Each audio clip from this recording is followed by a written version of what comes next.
ఈ కథను రచించిన వారు ఆకెళ్ల వెంకట సుబ్బలక్ష్మి గారు. ఒరే అబ్బాయి, రాత్రి నుంచి గుండెల్లో నొప్పిగా ఉందిరా.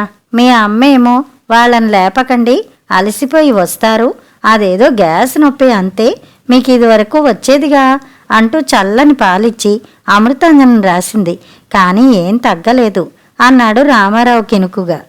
రాత్రి నుంచి తనింత బాధపడుతుంటే ఎవరూ, ముఖ్యంగా భార్య పట్టించుకోలేదని అతనికి కోపం. కాఫీ టిఫిన్లు అయ్యాయిగా, ఇప్పుడైనా డాక్టర్ దగ్గరికి తీసుకెడతావా అన్నాడు వ్యంగ్యంగా. అది ఒట్టి గ్యాస్ నొప్పే నాన్నగారు, నిజంగా గుండె నొప్పి అయితే మీరింతసేపు ఇలా ఉండలేరు, జెలూసిల్ తాగితే అనబోయి ఊరుకున్నాడు శేఖరం. అసలే తన్నెవరూ పట్టించుకోవడం లేదని బాధపడుతున్నాడు తండ్రి. పోనీ కొన్ని డబ్బులు ఖర్చు చేసి చూపిస్తే ఆయనకి తమకి మనశ్శాంతి. ఒకవేళ నిజంగా ఏమైనా ఉండి ఉంటే డాక్టర్కి చూపించకపోతే తర్వాత తాము బాధపడాలి అనుకున్నాడు. పదండి అంటూ హాస్పిటల్కి తీసుకెళ్లాడు. అనుకున్నట్టే గ్యాస్ నొప్పి. కానీ ఈ రోజుల్లో హాస్పిటల్స్ మనకున్న రోగాన్ని అంత సింపుల్గా చెప్పవుగా. గుండెకి లంగ్స్కి సంబంధించిన అనేక రకాల పరీక్షలు చేసి వేల రూపాయలు వదిలించి చివరకు జెలూసిల్ సిరప్ తాగమని సలహా ఇచ్చారు. అదే తాగాడు. గుండెల్లో నొప్పి తగ్గిపోయింది రామారావుకి. 4 రోజులు ప్రశాంతంగా గడిచాయి. 5వ రోజు, ఒరేయ్ శేఖర్, నేను పళ్ళు కట్టించుకోవాలనుకుంటున్నానురా. పైన కింద 2 దంతాలు ఊడిపోయాయి, మరో 4 పళ్ళు కొంచెం కదులుతున్నాయి, ఏవి సరిగా తినలేకపోతున్నాను. అప్పారావు గారేమో పళ్ళన్నీ తేయించేసుకుని కొత్తవి కట్టించుకోండి, ఒక్కసారే చేయించుకుంటే డబ్బులు కలిసొస్తాయి అంటున్నాడు. అది నిజమే కదా, ఆ మిగిలిన పళ్ళైనా ఎలాగో ఊడిపోయేవేగా, మళ్ళీ పళ్ళు రావడానికి నేనేం చిన్నపిల్లాడిని కాదుగా అన్నాడు రామారావు. ఆ సలహా ఇచ్చిన అప్పారావు రామారావు స్నేహితుడే. కానీ నాన్నగారు, పళ్ళు పూర్తిగా ఊడకుండా గట్టిగా ఉన్నప్పుడు పీకేస్తే సమస్యలు వస్తాయి, కొన్ని రోజులు చూద్దాం అన్నాడు మెల్లిగా శేఖర్. రామారావుకి షుగర్ ఉంది, అందుకే అలా అన్నాడు. ఇంకెన్ని రోజులు చూద్దాం, ఇప్పటికే నెల నుంచి ఏమీ తినలేకపోతున్నాను, నా దగ్గర డబ్బు ఉందిలే, నువ్వేం పెట్టక్కర్లేదు అన్నాడు ఉక్రోషంగా. డబ్బు గురించి కాదు నాన్నగారు, లేనిపోని సమస్యలు వస్తాయేమోనన్న నా ఉద్దేశం. సరే మీ ఇష్టం అన్నాడు చిన్నబోయిన మొహంతో శేఖరం. అంతగా కుదరకపోతే డాక్టరే చెబుతాడుగా అనుకున్నాడు. అనుకున్నట్టుగానే ఆ మధుమేహ వ్యాధి అదుపులోకి వచ్చేదాకా పళ్ళు తీయకూడదన్నాడు డాక్టరు. కానీ రామారావు జిహ్వచాపల్యం వల్ల ఆయన మధుమేహ వ్యాధి అదుపులోకి రావడం లేదు. కానీ ఇలా డబ్బు వెదజల్లే సామర్థ్యం ఉన్న పేషెంట్ని డాక్టర్ వదులుకోలేకపోయాడు. గట్టిగా ఉన్న పళ్లకు క్యాపింగ్ చేస్తానని, అలా అయితే భవిష్యత్తులో బాధ ఉండదని చెప్పాడు. పనిలో పనిగా అన్ని పళ్ళు క్లీన్ చేశాడు, ఊడిన దంతాలు కట్టాడు. దానాదీనా 70,000 వరకు ఖర్చయింది. అమ్మయ్య, ఇన్ని రోజులకి సంతృప్తిగా తిండి తినగలుగుతున్నాను అన్నాడు రామారావు ఇంటికొచ్చాక. శేఖరన్ నవ్వి ఊరుకున్నాడు. నిజానికి ఇది వరకు కూడా 2 దంతాలు లేకున్నా మిగిలిన వాటితో రామారావు జంతికలతో సహా అన్నీ హాయిగా తినేవాడు. పోనీలే, ఇంట్లో గొడవ తగ్గింది, లేకపోతే నేను పస్తులుంటున్నా మీరు మాత్రం హాయిగా తింటున్నారు అని ఆడిపోసుకునేవాడు అనుకున్నాడు శేఖరం. అయితే దంతాలు చివరివి కావడం వల్ల సపోర్ట్ లేక అందులో ఒకటి ఊడిపోయింది. ఈ మాట డాక్టర్ ముందుగానే ఆయనకి చెప్పాడు, చివరినున్న పళ్లకు గ్యారంటీ లేదని. కానీ రామారావు నమ్మలేదు. అయితే ఈసారి రామారావు దంతం ఊడిపోయిన సంగతి ఎవరికీ చెప్పలేదు. ఉన్న వాటితో మామూలుగా తింటుండడం వల్ల ఎవరికీ తెలియలేదు. అయితే రామారావు సమస్యలు తగ్గలేదు. కాళ్ళ నొప్పులొస్తే కీళ్ళ నొప్పులేమోనని, కడుపులో మంట పుడితే అల్సరో క్యాన్సరో అని, దగ్గొస్తే మళ్ళీ టీబీ మొదలైందేమోనని, ఇలా 2 రోజులకోసారి హాస్పిటల్కి పరిగెత్తించడం. డాక్టర్లు ఏమీ లేదని చెప్పిన తర్వాత పెట్టాల్సిన ఖర్చంతా పెట్టాక గానీ తను నెమ్మదించేవాడు కాదు. ఇంట్లో వాళ్ళని ఊపిరి పీల్చుకొనిచ్చేవాడు కాదు. చిన్న పామునైనా పెద్ద కర్రతో కొట్టాలి, ముందే జాగ్రత్త పడితే రోగాలు ముదరవు అనేవాడు రామారావు. వృద్ధాప్యంలో అనారోగ్యం సహజం, మందుల ఖర్చు సహజమే, అందుకేగా వయసులో ఉన్నప్పుడు కూడబెట్టుకోవడం అనేవాడు. పొరపాటున ఎప్పుడైనా జానకమ్మ గాని శేఖర్ గాని ఇది మామూలు అనారోగ్యమేమో అంటే రామారావు ఇంట్లో అందరినీ తిట్టిపోసేవాడు.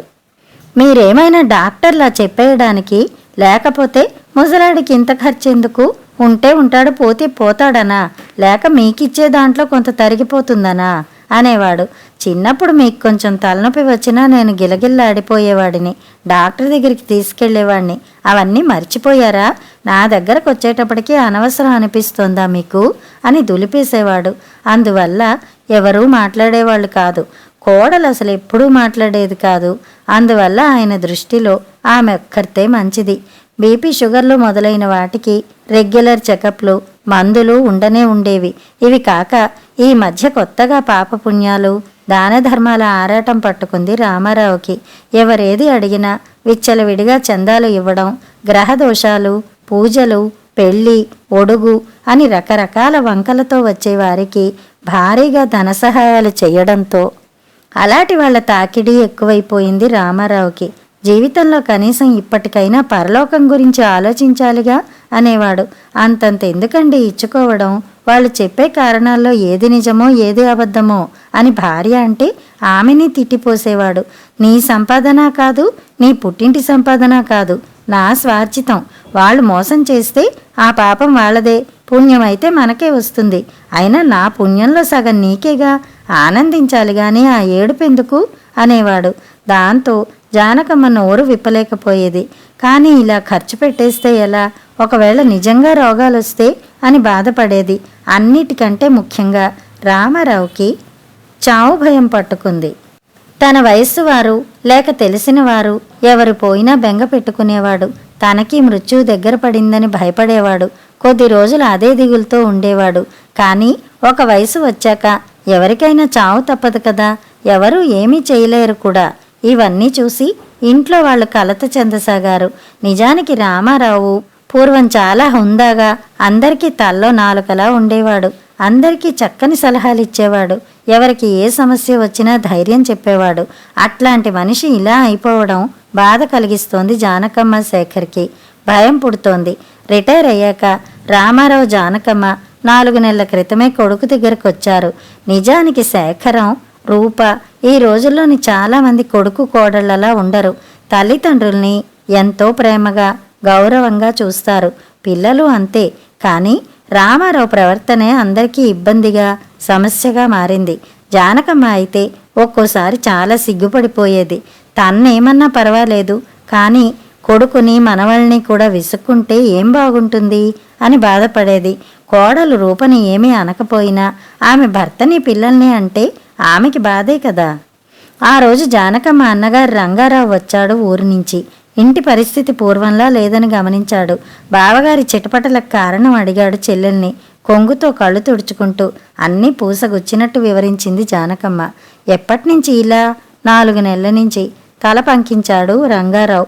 ఆయన దగ్గరకు వెళ్ళి, బావా ఎలా ఉంది రిటైర్మెంట్ జీవితం, కాలక్షేపం బాగుందా? అయినా నీకే అణకువగల మా చెల్లి, నీ గీటు దాటని కొడుకు, కోడలు, ముద్దులొలికే మనవలు పెట్టి పుట్టావు. లేకుంటే చాలామంది తల్లిదండ్రుల్లాగా మీరు కూడా ఒంటరిగానో వృద్ధాశ్రమంలోనో ఉండాల్సి వచ్చేది.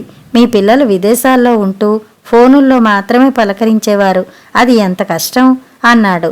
రంగారావుకి, రామారావుకి మధ్య మంచి స్నేహం. ఆ బావమరుదులిద్దరినీ కృష్ణార్జునులు అనేవాళ్ళందరూ.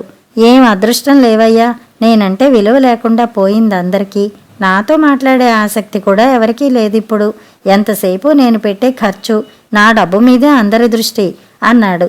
అదేమిటి అన్నాడు రంగారావు ఏమీ తెలియనట్టు. జానకమ్మ చెప్పిన దానితో పొంతన లేకుండా తన ఊహాగానం ప్రకారం చెప్పాడు రామారావు. మరికొన్ని ప్రశ్నలేసి సమాధానాలు రాబట్టాడు. సంగతి ఏమిటంటే, రంగారావు ఒక మానసిక శాస్త్రవేత్త. మన్నాడు రామారావు నిద్రలేచి కాఫీ గ్లాస్తో వీధి గదిలోకి వచ్చేసరికి పక్క గదిలో రంగారావు కనిపించాడు. ఏం చేస్తున్నావు అంటూ వచ్చిన ఎదురుగా కనిపించిన దృశ్యం చూసిన రామారావు ఆశ్చర్యపోయాడు. గదిలో టేబుల్ ముందు ఒక కుర్చీ, ఎదురుగా 4 కుర్చీలు, సైడులో బెంచి, టేబుల్ పైన phone, lamp, laptop, pen stand, చిన్న టేబుల్ క్యాలెండర్, ఒక స్క్రిబ్లింగ్ ప్యాడు, చక్కని కిటికీ డోర్ కర్టెన్స్ అందంగా కనిపించాయి రామారావుకి. ఇదంతా ఏమిటి అని అడిగాడు ఆశ్చర్యంగా. నీకోసమే. ఇది నీ ఆఫీసు. నీకున్న విజ్ఞానం ఉపయోగించు, లేదా పంచిపెట్టు. అటు డబ్బు లేదా సేవ, ఇటు కాలక్షేపం అంటూ చివరగా వీధి వైపు గుమ్మం పక్కన నేమ్ ప్లేట్ తగిలించాడు. రామారావు ట్యాక్స్ కన్సల్టెంట్ అని ఉంది ఆ బోర్డు మీద. ఇవన్నీ ఇప్పుడెందుకు? రిటైర్ అయిపోయానుగా, మళ్ళీ ఎందుకు నాకు ఈ లంపటాలు అన్నాడు చికాగ్గా. కొద్ది రోజులు చూడు, నచ్చకపోతే మానేయ్, బోర్డు తీసేయి, నిన్ను అడిగేదెవరు? ఇది నీ స్వంత ఆఫీసు అన్నాడు గంభీరంగా.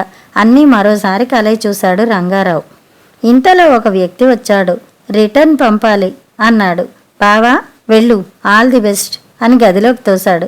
ఆ వెనక వచ్చిన వ్యక్తిని లోపలికి పంపించాడు. కొద్దిసేపటికి ఊరు వెడుతున్నానని చెప్పడానికి వచ్చిన రంగారావు బావగారి గదిలోకి తొంగి చూసేసరికి ఆ వచ్చిన వ్యక్తికి బావగారు ఉత్సాహంగా ట్యాక్స్ రూల్ ప్రొవిజన్స్ వివరించడం కనిపించింది. పక్కన బెంచి మీద మరో ఇద్దరు ఉన్నారు. రామారావు మొహం నిర్మలంగా ఉంది, పూర్వంలా శాంతంగా ఉంది. మంచి వ్యాపకం పెట్టావన్నయ్య, బతికిపోయాం, లేకుంటే ఈ పాటికి రోగాలో తిట్లో వినాల్సి వస్తుండేది అంది జానకమ్మ. రిటైర్ అయిన వాళ్లల్లో కొంతమంది ఎదుర్కొంటున్నదే ఈ సమస్య. అప్పటి వరకు బిజీగా దర్జాగా బతికిన వారు వెంటనే మార్పుని స్వీకరించలేరు. శారీరకంగా లేదా మానసికంగా బాధపడుతుంటారు. అందుకే ఎవరికైనా ఎప్పుడూ వాళ్ళకిష్టమైన ఒక మంచి వ్యాపకం ఉండాలి. అప్పుడే చిన్న చిన్న సమస్యలు బాధలు ఉన్నా గాని వాళ్ళు పట్టించుకోరు, లేని ఊహించుకోరు. ఇప్పుడు ఇక బావకేం బాధ లేదులే, మీరు హాయిగా ఉండండి, వస్తాను అంటూ గుమ్మం దిగాడు రంగారావు. కథ సమాప్తం.